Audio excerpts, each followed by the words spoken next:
আমি একজন medical student. ছোট থেকেই স্বপ্ন ছিল একজন ভালো নার্স হব।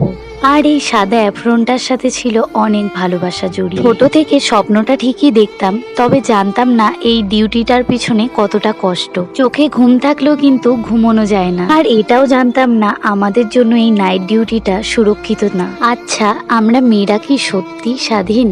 ছোট থেকেই প্রতিটা মেয়েকে শেখানো হয় পরিবারের সম্মান নষ্ট করিস না। আচ্ছা, ছেলেদের কেন এটা শেখানো হয় না অন্যের পরিবারের সম্মান নিয়ে খেলিস না? আমি এটা বলছি না যে সকল পুরুষ জাতি খারাপ, তবে কিছু তো পুরুষ আছে যাদের জন্য এমন হাজারো মৌমিতাকে আমাদের হারাতে হয়। আজ হয়তো মৌমিতা অনেক বড় মাপের মানুষ ছিল জন্য তাকে নিয়ে এত বড় প্রতিবাদ। মেয়েদের সাথে কিন্তু এই নির্যাতনের ঘটনা কোনো না কোনো জায়গায় ঘটেই চলেছে, যেগুলো বড় বড় নেতাদের টাকার নিচে চাপা পড়ে যাচ্ছে। সেসব নিয়ে কিন্তু তদন্ত একবারও হচ্ছে না, কেউ কিন্তু তখন রাস্তায় নামছে না। কোনো মেয়ে কি বলতে